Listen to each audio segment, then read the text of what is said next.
Welcome back. You can find all our top stories on our website and other stories as well on all our social media platforms. And we have an equally interesting interview to bring to you on the new ministers and what their new thinking is in terms of fighting insurgency, fighting crime and other social ills. We spoke to Mr. Kemi, Balogun, San, and this is what he had to say. I want to thank you so much indeed, Mr. Kemi Balogun, for coming on State of the Nation. Let's begin by looking at the ministers as they have gone through the screening now at the Senate. What sense is there in the ministers going into screening without a portfolio? If you're going to be a minister of the Federal Republic, at any time you can be redeployed from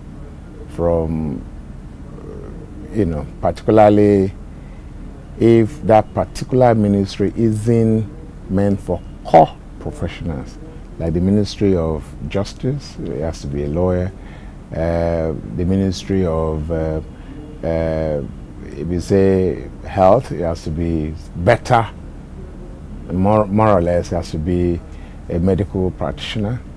But I think generally it's meant to be fluid. Do you think that the new crop of ministers are what Nigeria desperately needs to turn its fortunes and put the nation on the path to sustainable growth and development? In other words, the much talked about change. Well, I think, I believe we're likely to see some changes. I watched the interview. The first to be interviewed, as it were, was Governor Fashola, and I was pleasantly surprised that he started knocking on the door of some core issues right even at screening. One of those core issues is the creation of state police, and it was blunt. Look at our state. One of the issues that we're grappling with now is insecurity. The police are helpless. All the armed forces are helpless. They need some complementary services at the state and at the local government. It isn't something that you can say they can do all alone by themselves. We've also had a prime situation in Lagos State whereby armed robbers coming through the waterways and escape through the waterways. It's not the first time it's actually happening. What does this suggest to you? How can we begin to tackle the issue of armed robbery coming in through using the waterways to come in and to escape? You need to equip the police. You need to collect data. When you do driver's license, you have your driver's license. There is no Department of State that ensures that the information that you are provided, that this vehicle will be here or that vehicle will be here, no state, no department investigates the person behind or who owns that vehicle. Likewise, even if you are on water, the NAVA, I am almost so certain, do not have the registration or the data of all either boat or ship. No, they don't. You see, all of them have registration. So, I once said this, that the reason why you will find police very effective in advanced country is that the data of all motorists are right there on their PC. So before you meet them, they have met you. Either at your back, it punches the data of the vehicle. It brings out all your information. That way, if he has any query, so before you even met him, he's met you. He knows the owner of the vehicle, he knows where the vehicle was purchased, he knows the color of the vehicle. So if you have changed the vehicle, the color, he knows. So he's able to take a lot of issues up right there We've also had a situation in Kogi State where within a period of 1 month, Boko Haram has actually made attempts to attack first the DSS office. Now they've also attacked another area in Okene. The government says that Boko Haram has been displaced or is being displaced in the northeast. Is Boko Haram spreading to other parts of the country? Well, I think we have to be very careful. It's a very delicate issue. It's an issue that government needs to go to the drawing board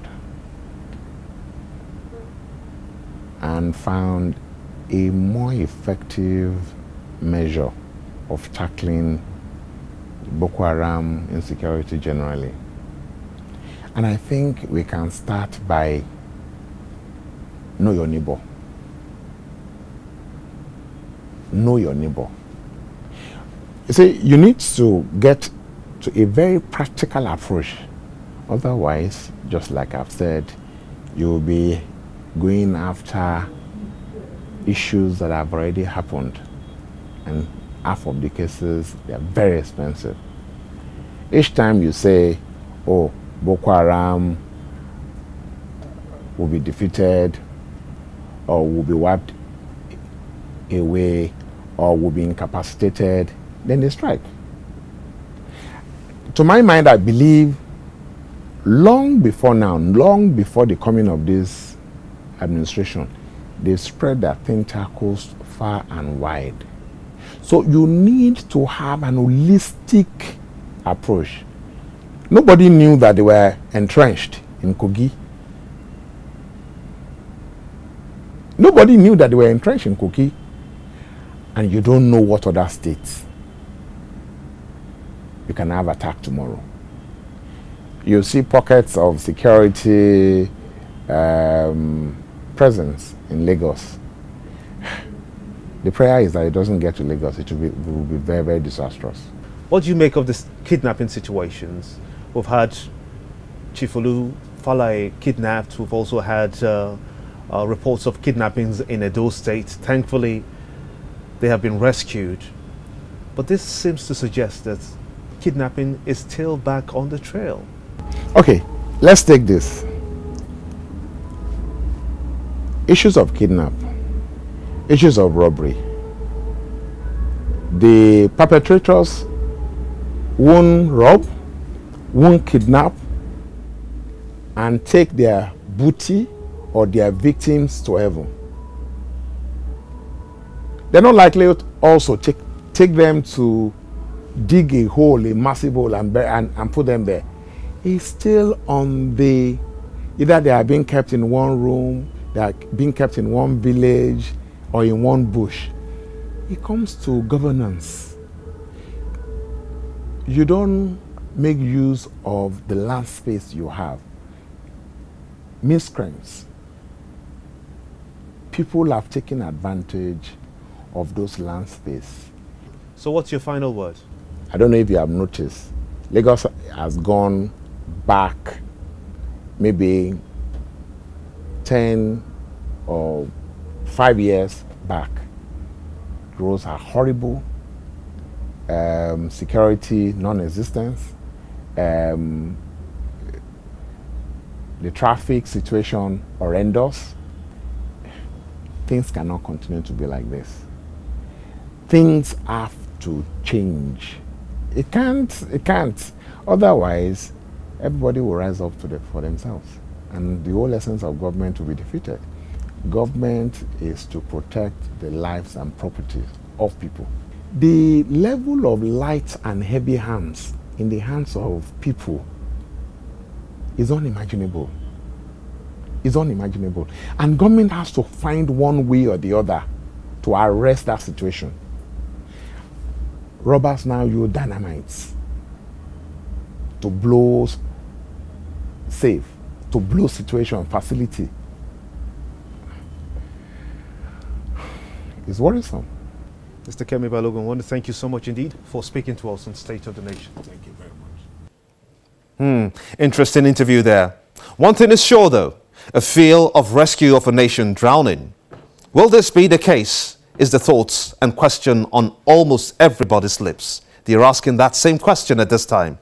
We'll be watching and bringing to you how all this unfolds here on State of the Nation. See you next time.